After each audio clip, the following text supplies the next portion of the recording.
महाराज की एंट्री। महाराज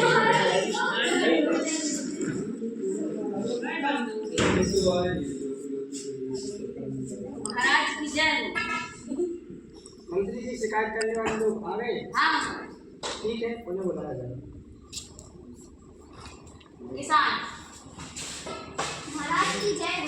सूखे ने मेरी मैं एक किसान हूँ, सूखे ने मेरी पूरी फसल नष्ट कर दी। दूध वाली महाराज की जय।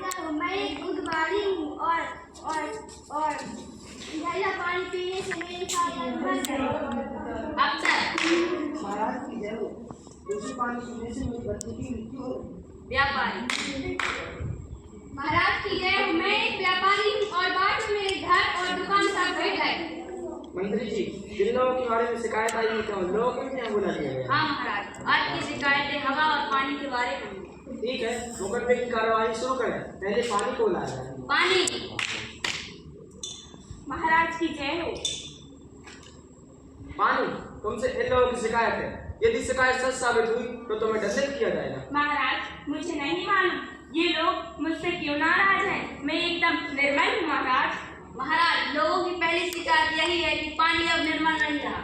नदियों और नहरों से बहते समय बीमारी अपने साथ बहा कर ले जाता है। महाराज, ये लोग पहले की तरह पानी की रखवाली नहीं करते हैं। पशुओं को जोहर के भीतर रहने देते हैं। पशु अपनी गंदगी तालाब में छोड़ देते हैं। गांव की दूसरी गंदगी भी तालाब में फेंक दी जाती है। नदियों में कारखानों के गंदगी और शहर के गंदे नाले का पानी भी छोड़ा जाता है। महाराज, मैं अपने आप गंदा नहीं होता। भाइयों, आपके पास इसका क्या जवाब है? महाराज, यह तो मान लिया कहीं बरसना कहीं नहीं बरसना, यह तो पानी की मनमानी है। नहीं महाराज, मुझ पानी की मर्जी कहाँ चलती है। जिधर ढलान हो, जहाँ का माहौल अनुकूल हो, वहाँ मुझे जाना ही पड़ता है। इन लोगों ने पहाड़ियों को काटकर वहाँ मैदान बना दिए हैं, वन नष्ट कर दिए हैं। ऐसी जगह बरसात कैसे हो सकती है? वर्षा न होने के लिए भी यही लोग जिम्मेदार हैं। महाराज, अभी वर्षा के लिए कौन जिम्मेदार? जो बादल बना है वह तो बरसेगा ही। फिर जिधर पानी बहना चाहिए, जहाँ नदी बहनी चाहिए, जहाँ मेरे सुल्तानी की पुरानी जगह होगी, वहाँ तो मैं जाऊंगा ही। लोगों ने ऐसी जगह पर घर बना लिए हैं, वह तो डूबेंगे ही। मैं इनकी बनाई नालियों गलियों में घूमता रहूं, यह कैसे संभव है? महाराज, हमारा गाँव सदियों से ऊंची जगह पर बसा हुआ है। हमने कोई भी घर नीची जगह पर नहीं बनवाया, फिर भी इस बार हमारा गाँव बाढ़ की चपेट में है। महाराज, पानी आँख मूंद कर चलता है। नहीं महाराज, मैं देखकर चलता हूँ, तभी तो ढलान की तरफ जाता हूँ। कभी ऊंची जगह पर चढ़ने की कोशिश नहीं करता हूँ। लोग जानते हैं कि इनके गांव के पास एक पहाड़ है। पहले उस पर बहुत से वृक्ष होते थे। पहाड़ से उतरते समय मैं वृक्षों के बीच में से होकर आता था और सीधे पानी के रास्ते यानी नदी नाले में बहता था। अब लोगों ने पहाड़ से वृक्ष साफ कर दिए हैं। वहाँ से उतरता नहीं हूँ, बल्कि लुढ़कता हुआ नीचे आता हूँ। मुझे खुद पता नहीं चलता कि नीचे मैं कहाँ गिरूंगा। और कोई शिकायत? तुम्हारी चुप्पी इस बात की गवाह है कि तुम लोगों ने भी इन कारणों को मान लिया है। तुम्हारी भलाई इसी में है कि तुम अपनी गलतियां सुधारो और पानी को निर्मलता का उपयोगी रखो। धन्यवाद महाराज। और किसी बारे में शिकायत? हवा के बारे में। ठीक है, शिकायतकर्ताओं को बुलाया जाए। Factory worker.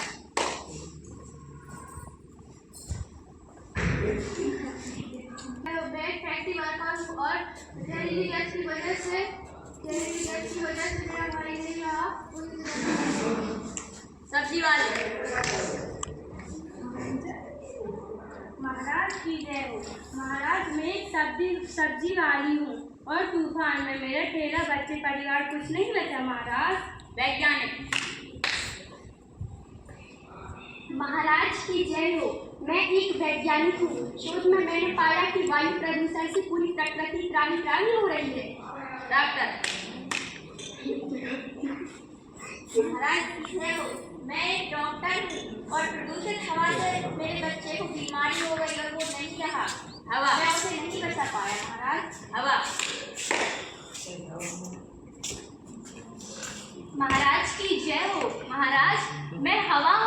इस सब की जिम्मेदार मैं नहीं हूँ महाराज। और कोई शिकायत हवा के बारे में? सभी वाली। महाराज की जय हो। महाराज मैं सब्जी वाली हूँ। हवा आजकल हवा अपने साथ बदबू फैलाती है। महाराज यह आरोप झूठा है। बदबू के कारण तो मेरा जीना कठिन ही हो गया है। अपने आप में ही ना तो मैं खुशबू ले पा रही हूँ ना ही बदबू। पहले ऐसा नहीं होता था, पर आजकल ये लोग मरे हुए पशु पक्षियों को यहाँ वहाँ डाल देते हैं, जिस कारण मैं बदबू वाली हो जाती हूँ। ये लोग कारखानों से निकली गैस का दुरुपयोग करते हैं, जिस कारण अनेक लोगों की मृत्यु हो जाती है। महाराज मुझे याद है एक बार भोपाल के एक कारखाने में जहरीली गैस की वजह से अनेक लोगों की मृत्यु हो गई थी। महाराज इसकी जिम्मेदार मैं नहीं हूँ। लेकिन तुम अचानक चलकर आती हो और हमारी आंख में धूल डाल देती हो, सब कुछ तबाह कर देती हो। क्या इसका हमने तुम्हें न्योता दिया है? चलना मेरा काम है। लो आप कहो तो मैं चलना बंद कर देती हूँ। अरे हमारा नाराज मत हो, जरा धीरे चलो, सांस लेने में मुश्किल हो रही है। हवा के बारे में और कोई शिकायत? Factory worker. महाराज साफ सुथरे रखते हैं, पर हवा आधी अंदर आती है और हमारे घर में रेत पूरा बचा कर देती है। हवा तो है पर लेकिन आंधी क्यों? महाराज आंधी से इनका मतलब मेरे तेज चलने से है। वैसे तो मैं हर समय चलती रहती हूँ। इन्हें जब मन करता है पंखा और कूलर चलाकर मेरी गति तेज कर लेते हैं। ये लोग गलियों में कचरा डालते हैं, जिस कारण ये वापस इन्हीं के घर में चला जाता है। महाराज आपको याद है ये लोग पॉलीथीन की थैलियां यहाँ वहाँ डाल देते हैं। ये पॉलीथीन की थैलियां हमारे पर्यावरण को दूषित कर रही है। जलाने पर इनसे निकलने वाला विषैला धुआं हमारे वायुमंडल को प्रभावित कर रहा है। ये हमारी फसलों को नष्ट कर रही है। महाराज मैंने सभी की बात सुनी। लोग हवा से दुखी तो हैं, लेकिन इसमें कसूर हवा का नहीं। लोगों को सफाई की आदत अपनानी होगी, इसी में हवा दूषित होने से बच पाएगी। हमें चाहिए कि हम हवा और पानी को अपना दोस्त मानकर उन्हें निर्मल रहने दें। इसी में हमारा भला और बचाव रहेगा। धन्यवाद